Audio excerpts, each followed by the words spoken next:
सकिएको बसिन्छ त्यो मोटो थियो के सर्प यहाँनिर सुत्या थियो। हेलो गाइज, हजुरहरूलाई धेरै धेरै स्वागत छ मेरो मन्जु भलक युट्युब च्यानलमा। आई होप हजुरहरू सबैजना सन्चै हुनुहुन्छ होला। म पनि एकदम सन्चै छु साथीहरू। हजुरहरूलाई फेरि पनि स्वागत छ नयाँ दिन नयाँ भिडियोमा। साथीहरू फेरि पनि आइसकेको छु म नयाँ भिडियो ल्याएर। साथीहरू आज चाहिँ म जाँदैछु धान काट्न पातलो पातलो दराती लगेर। यहाँ देख्न सक्नुहुन्छ दरातीको हालत पनि कस्तो छ भन्ने कुरा। साथीहरू यहाँ आधा टोली चाहिँ अगाडि गइसक्यो अनि हामी चाहिँ तीनजना चाहिँ पछाडि जाँदैछौँ। मम्मीहरू चाहिँ अगाडि गइसक्यो साथीहरू। त्यो चाहिँ के भयो भनेपछि साथीहरू यहाँ आन्टीको घरभित्र सर्प पस्या रहेछ। त्यो चाहिँ भिडियो मैले बनाएन। यस्तो डर लाग्दो सर्प थियो साथीहरू। आफू त देख्नलाई चाहिँ मसिनो थियो अनि घरभित्र पसेर पुरा बसिरहेको दिनमा भएर थाहा भयो हामीलाई। तर राति भएको भए त के पो हुन्थ्यो साथीहरू। अनि आन्टी हिजो नि हामी यहाँबाट अटोमा जाँदै थियौँ। यहाँनिर यति मोटो थियो कि सर्प यहाँनिर सुत्या थियो। यहाँनिर भगतपुर गयो बेला मेरी आमा यति मोटो घरभित्र बसिया थियो क्या साप हो। साप देखेर म घरभित्र आफ्नो घरभित्र पस्नु डर लाग्यो। अनि त्यो के अरे मान्छे बिरालोले बाटो काटेपछि त्यो सायद बिग्रिन्छ भन्छ नि होइन। त्यो सापले पनि बाटो काटेपछि सायद बिग्रिन्छ त। हिजो हामी कति बजी गयौँ 3:30 बजी गयौँ। अनि उहाँ सिमेन्ट ल्याउन क्या 3 बजी गयौँ। त्यहाँ एकचोटि सिमेन्ट ल्याएर आधा बाटो आइसकेपछि त्यो अटोको पछाडिको के फुट्यो अनि त्यो बिग्रिएर बनाउनु त्यो सिमेन्ट सब त्यही झारेर हामीलाई त्यहाँ आधा बाटो छोडेर त्यो अटो बनाउन गएको 7 बजीसम्म आएन। ढिलो भयो त। अनि 8 बजी पुगेको थियौँ अन्ति हामी यहाँ 7 बजीसम्म आएन साथीहरू। यति दुःख पायो हिजो। फेरि नहरको ढिङ्गो लगेर छोडिदियो हामीलाई। नहरको ढिङ्गो लगेर छोडिदियो। यति नराम्रो हुँदो रहेछ सर्पले बाटो काटेपछि साथीहरू। तर हिजो थाहा पाइयो। बिरालोले त थाहा थियो, सर्पको पनि हिजो थाहा पाइयो हाम्रो। पहिलोचोटि थाहा भयो। महिमा पनि यहाँ छिन्। के छ खबर भयो? ठिकै छ। सरी खोइ आएको हजुरको। अब हामी तीनजना जाँदैछौँ धान काट्नलाई।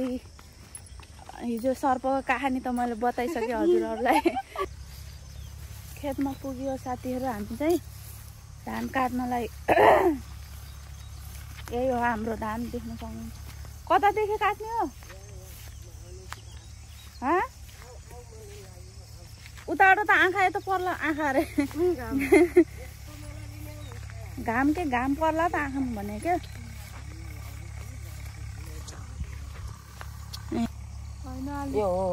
यताको पनि हो। यस्तो ल्याउँ क्या यस्तो बाबै ल हेर्नु साथीहरू यो गडा देख्दै पुरै बेहोस भएर ढल्ने जस्तो छ। यही गडामा त लाग्यो नि त मान्छे धेरै बाबै न। यसमा 15-16 जना थियौँ हामी। ए त्यो त हिलो खेल्न नदिएन तिमीले। पुष्पा ऊ त्यो गडामा हो। त्यही गडामा होला। पुष्पाले हिलो खेल्न नदिए। पुष्पाले हिलो खेल्न नदिए क्या बिचरा। यो चोटि मरिहाल्यो नि है साथीहरू। यो खेत रोपेको मान्छे चाहिँ एकजना मान्छे चाहिँ बितिहाल्यो नि। के गर्ने धान चाहिँ यस्तै छ नि। मान्छे चाहिँ बितिसक्यो। तर हाम्रो धान त एउटा राम्रै भयो नि यार। यस्तै भयो अहिले साल त मेरो छ राम्रो। ठिकै छ होला। त नि त्यतिनो थिएन तर नदर। यो गडा हेर्नु न। गडा यहाँबाट ऊ त्यहाँसम्म छ कि एउटै गडो यो सबै। प्रभु आन्टी आज त बाउको बे देखिन्छ एउटै गडामा देखिन्छ नि। 3-4 जना छ। बिहान मैले बिहान त पढ्दैन उनी ढिलै भएन हिजो। ओ सर सबै भाइ ल आन्टीले सुरुवात गरिसक्नुभयो। सकियो सबै। 8 बजे आउने 10 बजीसम्म सकियो। के बात गर्छौ रे? बात पनि अलि मिल्ने बात गर रे। बात गर्ने यार हात चलाएपछि त के बात र सा मन काम दिन काम मन थाहा छ कि नै के खालको दरा थियो। ल यहाँ सुरुवात भइसक्यो। आफ्नो त मेलो सकिएको बसिन्छ। देख्न सक्नुहुन्छ कति छिटो काटेँ मैले। यहाँ मान्छे काट्दैछ नि सकेकै छैन आँट्दैछ। के हो पारा छिटो काट्नु। हामी जस्तो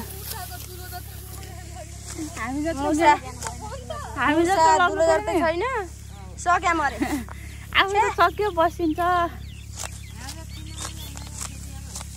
बस्न पाइन्थ्यो नि त छिटो सक्यो भने मेरो मुसाको दुलो मात्र भन्यो तिमीले नि यति लगेर अगाडि गएर देखाऊ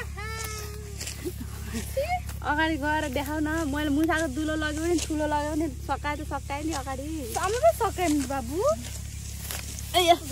म बसे कति भयो बकत बस्नु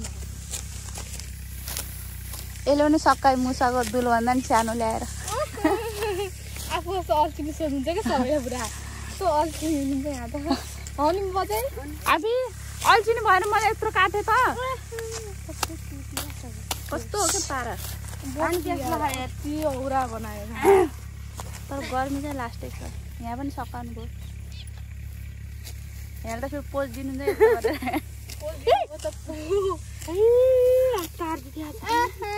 ल हेर्नुहोस् साथीहरू खेत काट्ने खेतालाहरू काट्दैछन् यहाँ अझै सक्यो भने गडा 8 बजे लागेको 9 बजिसक्यो कति ठुलो छ त गडा पनि कोही ओल्ला किन्न छन् कोही बीचमा छन् कोही वहाँ पर पल्ला कुना फाल्दैन हात काटिन्छ आँसी साट्यो भने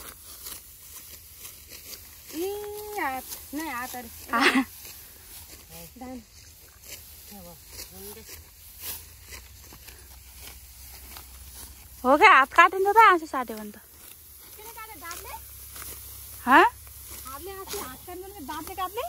फुपूको छ त आँसी अनि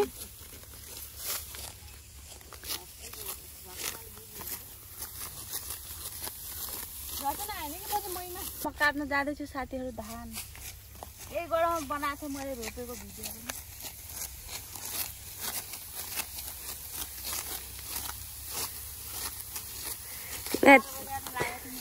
तिमीहरू सबै देखेछौ है सबै देखे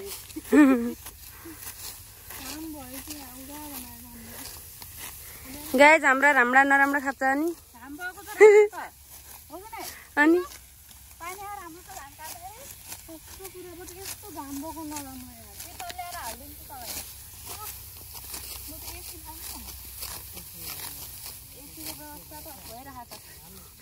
एसी पनि आइरहेछ मर बिहान 5 बजे आउन सक्यो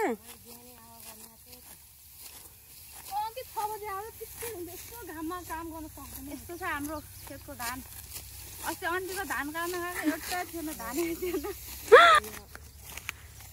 सुन्ने होला र मैले यो गडा कहाँ कसरी बेटा देखायो अरे यो गडा मान्छे बेटा देखाएको उहाँबाट हजुर अघि हेर्नु न कत्रो छ क्या गडा बाप्रे ए यता यता कहाँ अझ यो बचा छ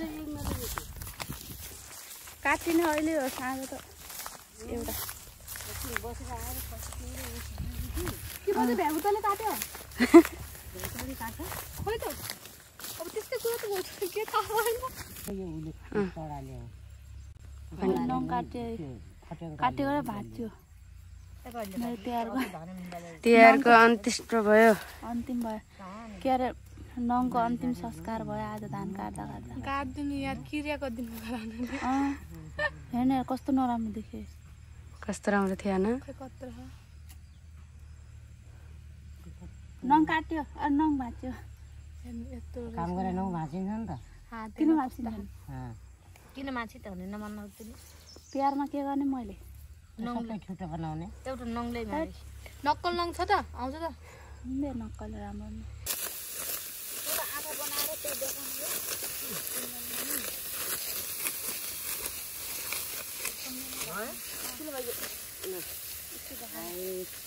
यस्तो धान फलेको छ यस्तो देखाउन न यस्तो धान फलेको छ देखाउन आन्टी कसरी यस्तो बाला देखाउनु यस्तो धान फलेको छ यस्तो छ गाई धान त फलेकै छ तर फलेकै छ मन्जु भलाले काटे यस्तो माथि गरेँ मैले काटिदिइहाल्छु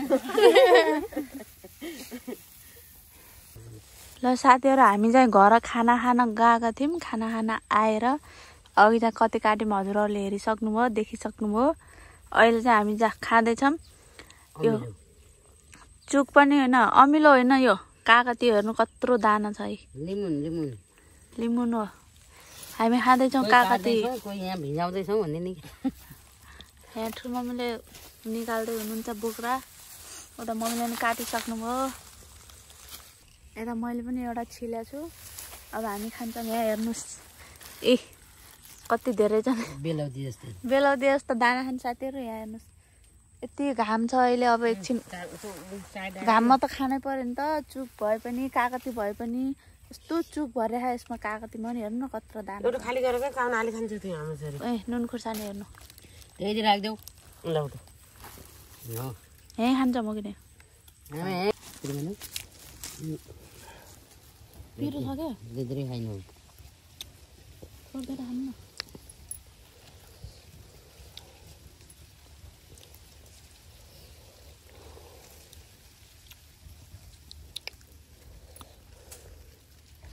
चबाएर खान मन लाग्छ चुकमा। दाँत पुरिन्छ चबाइ नै खानुपर्छ। कोही त खर्लकै निल्दिन्छ नि त।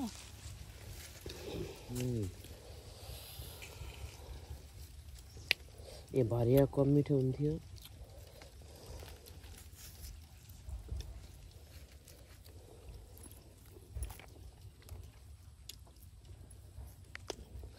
पानी पुग पिरो भयो।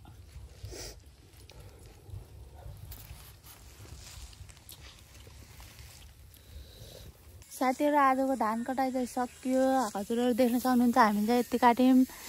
बिहान चाहिँ धेरै हुनुहुन्थ्यो भने अहिले चाहिँ आउनुभयो। एकजना आन्टीहरू पनि आउनु भएको थियो। अहिले चाहिँ आउनु भएन। अहिले हामी चाहिँ 4 जना मात्रै छौँ। यहाँ देख्न सक्नुहुन्छ काट्दै हुनुहुन्छ मम्मीहरू ठुलो मम्मीहरू ज्वाइँहरू सबै काट्दै हुनुहुन्छ। म चाहिँ यहाँ बसेको एकछिन। आजको धान चाहिँ हामीले यति काट्यौँ। यत्रो ठुलो ठुलो थियो गडा भ्याइएन अझै यति बचिहाल्यो यतातिरको। आजको भिडियो यति नै। हजुर सबैजनाले मेरो युट्युब च्यानललाई लाइक कमेन्ट सेयर अनि सब्सक्राइब गर्नु भएको छैन भने सब्सक्राइब पनि गरिदिनु होला। सबैजनाले मेरो युट्युब च्यानललाई सपोर्ट गरिदिनु होला साथीहरू। फेरि भेटौँला नयाँ भिडियोमा। आजको भिडियो यति नै। By by.